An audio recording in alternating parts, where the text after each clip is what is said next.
सरस्वती दाई बीड़ा बजैया बिनत सुनीले हमार वो हाथ पसारत मांगत हवा तुहरे चलई कायान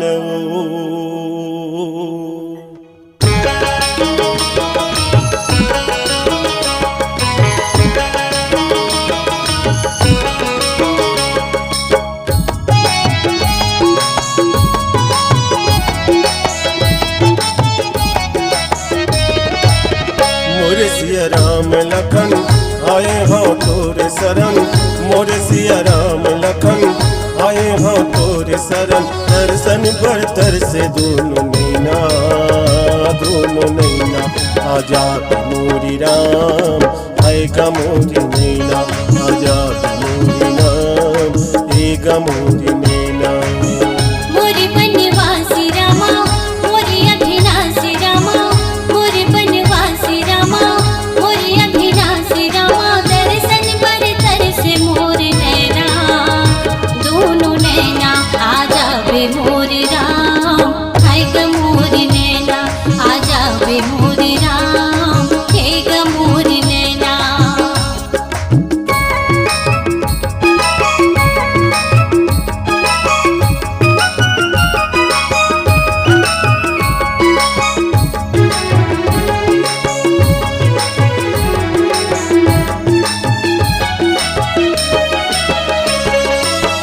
मोरे बनवासी रामा मोरे अभिनाशी रामा मोरे बनवासी रामा दर्शन पर तरसे दोनों नैना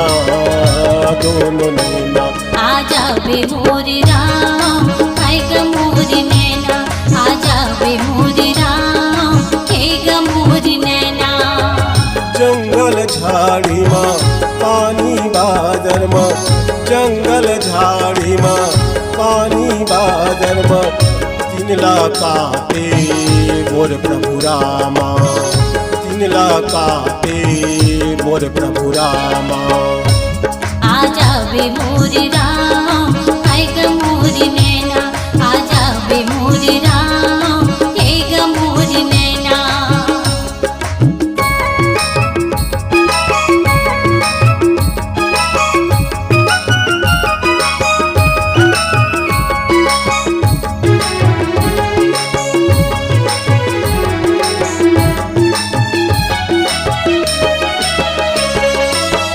झूलत रही थी तोरे चेहरा झूलत रही थी ये गिरते के अलमा आजा बे मोरी राम है गा मोरी नैना आजा बे मोरी राम है गा मोरी नैना।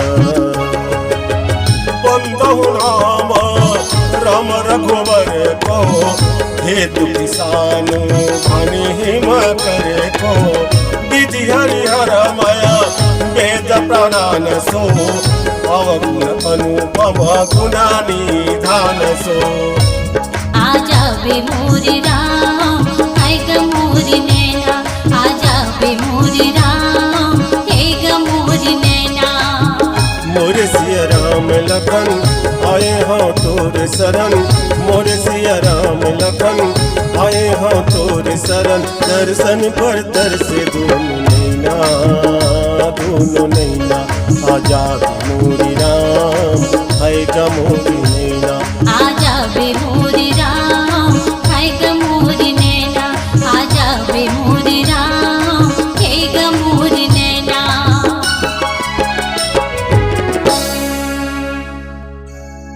सियावर रामचंद्र की जय। बंदहु नाम राम रघुवर को